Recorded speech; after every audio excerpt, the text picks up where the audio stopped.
Hi friends, welcome to Arjun study circle.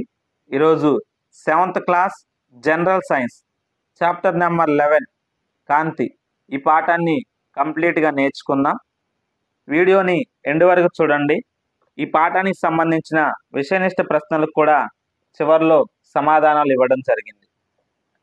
సూర్యకాంతి సన్నని ద్వారం లేదా రంధ్రం గుండా కాంతిపుంజం రూపంలో గదిలోకి ప్రవేశించడం మనందరం చూసే ఉంటాం.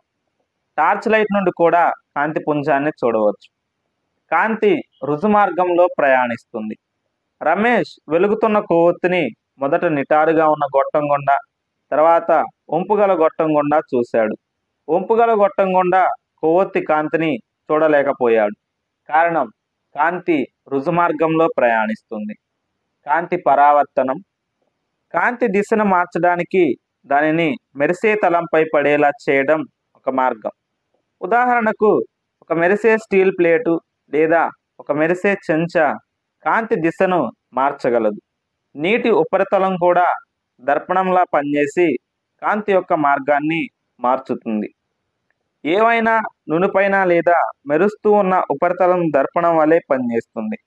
దర్పణం తనపై పడిన కాంతి దిశను మారుస్తుంది. ఈ విధంగా దర్పణం కాంతి దిశను మార్చే ప్రక్రియనే కాంతి పరావర్తనం అంటారు. వస్తువులపై పడిన కాంతి పరావర్తనం చెంది మన కంటికి చేరినప్పుడే అవి కనిపిస్తాయి. ఒక సమతల దర్పణానికి ముందు వెలుగుతున్న కొవ్వొత్తిని ఉంచండి. ఆ కొవ్వొత్తి మంటను దర్పణంలో చూడడానికి ప్రయత్నించండి. దర్పణం వెనుక అదే విధమైన కొవ్వొత్తిని ఉంచినట్లుగా అది కనిపిస్తుంది. దర్పణం వెనక కనిపించే కొవ్వొత్తి అనేది దర్పణం ఏర్పరిచే కొవ్వొత్తి యొక్క ప్రతిబింబం. దర్పణం చిన్నదైనా పెద్దదైనా దర్పణంలో వస్తువు ప్రతిబింబం ఒకే పరిమాణంలో ఉంటుంది. సమతల దర్పణంలో ఈ విధంగా మనకు కనిపిస్తుంది. సమతల దర్పణం ఏర్పరిచే ప్రతిబింబం నిటారైనది, వస్తువుతో సమాన పరిమాణం కలిగినది. సమతల దర్పణంలో ప్రతిబింబం దర్పణానికి వెనక వైపున ఏర్పడుతుంది. అది నిటారైనది, సమాన పరిమాణం కలిగినది. సమతల దర్పణంలో వస్తువు పరిమాణం, ప్రతిబింబ పరిమాణం సమానంగా ఉంటుంది. వస్తువు దూరం, ప్రతిబింబ దూరం సమానంగా ఉంటుంది. సమతల దర్పణంలో నిటారు, మిథ్యా ప్రతిబింబం ఏర్పడుతుంది. తెర మీద పట్టగల ప్రతిబింబాలను నిజ ప్రతిబింబాలు అంటారు. తెర మీద పట్టలేని ప్రతిబింబాలను మిథ్యా ప్రతిబింబాలు అంటారు. దర్పణంలో మీ కుడి ఎడమలాగా మరియు మీ ఎడమ కుడిలాగా అనిపిస్తుంది. కేవలం స్థానాలు మాత్రమే మారినాయి. ప్రతిబింబం తలక్రిందులుగా ఉన్నట్లు కనిపించదు. అంబులెన్స్ అనే పదం అంబులెన్స్ పై రివర్సులో రాసి ఉంటుంది. దర్పణంలో అక్షరాలు రివర్సులో కనిపిస్తాయి. గోళాకార దర్పణాలు. గోళాకార దర్పణాలు పుటాకార దర్పణం, కుంభాకార దర్పణం. 1. పుటాకార దర్పణం. స్పూన్ యొక్క మెరుస్తున్న వక్రతలం దర్పణంలాగా ప్రవర్తిస్తుంది. వక్రతల దర్పణాలకు సర్వసాధారణంగా గోళాకార దర్పణాలను ఉదహరించవచ్చు. గోళాకార దర్పణంలో పరావర్తన తలం పుటాకారమైతే దానిని పుటాకార దర్పణం అంటారు. పరావర్తన తలం కుంభాకారమైతే దానిని కుంభాకార దర్పణం అంటారు.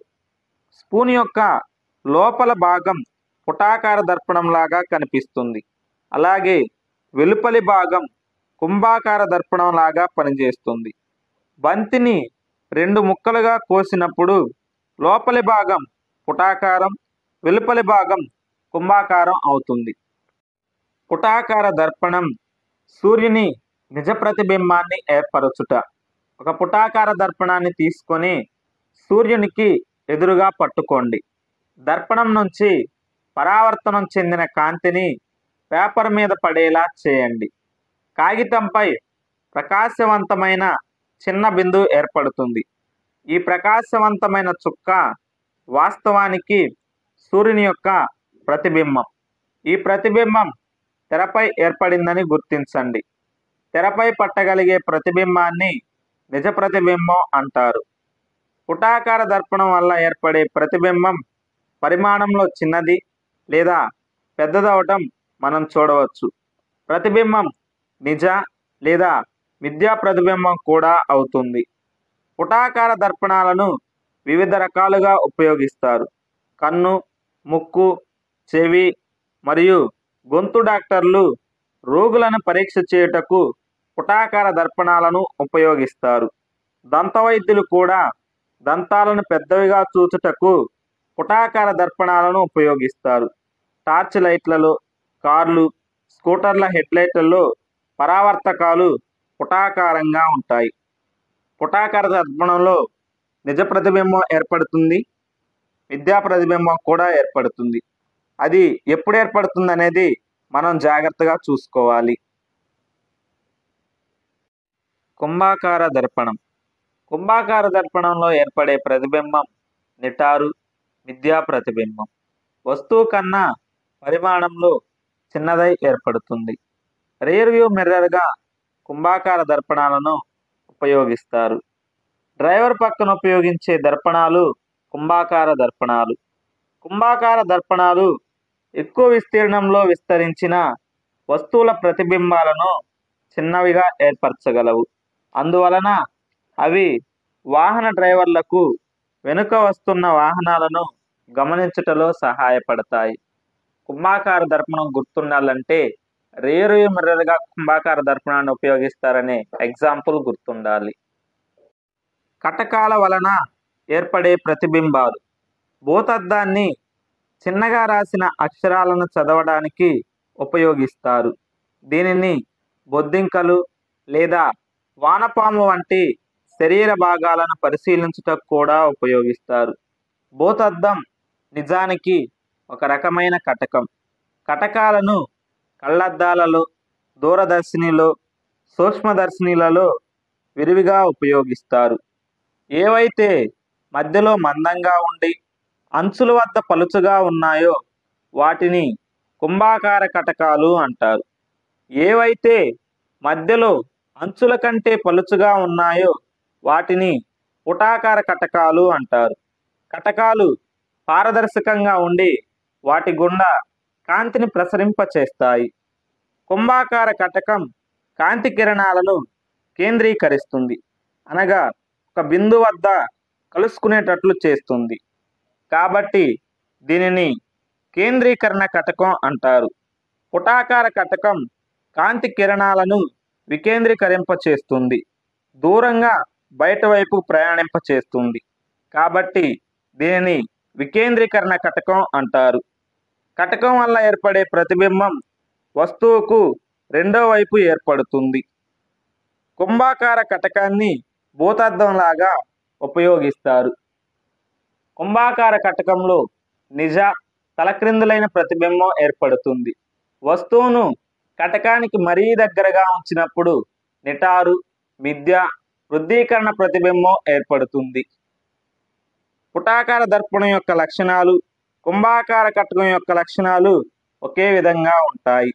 కుంభాకార దర్పణం యొక్క లక్షణాలు, పుటాకార కటకం యొక్క లక్షణాలు ఒకే విధంగా ఉంటాయి. పుటాకార కటకం. పుటాకార కటకం వల్ల ఏర్పడే ప్రతిబింబం ఎల్లప్పుడూ నిటారు, వస్తువు కంటే చిన్నదైన మిథ్యా ప్రతిబింబంగా ఏర్పడుతుంది. సూర్యకాంతిని పట్టకం 7 రంగులుగా విడదీస్తుంది. తెల్లని కాంతి 7 రంగుల మిశ్రమం. సబ్బు నీటి బుడగలు మీకు రంగురంగులుగా కనిపిస్తాయి. అదేవిధంగా ఒక సీడీని సూర్యకాంతి సమక్షంలో ఉంచిన దాని ఉపరితలం నుంచి పరావర్తనం అయిన కాంతిలు వివిధ రంగులు కనిపిస్తాయి. సూర్యుడు మన వెనుక ఉన్నప్పుడు మాత్రమే మనం ఇంద్రధనుస్సును చూడగలం. 7 రంగులు కలిగిన చక్రం తిరిగినప్పుడు అందులోని రంగులన్నీ ఒకదానితోనొకటి కలిసిపోయి చక్రం తెలుపు రంగులో కనిపిస్తుంది. అటువంటి చక్రాన్ని న్యూటన్ చక్రం అంటారు. మీకు తెలుసా, ప్రాచీన కాలంలో అద్దాలను ఆయుధాలుగా వినియోగించేవారు. ఆర్కిమెడిస్ అనే గ్రీకు శాస్త్రవేత్త 2000 సంవత్సరాలకు పూర్వం చెప్పిన లేదా చేసిన విషయం.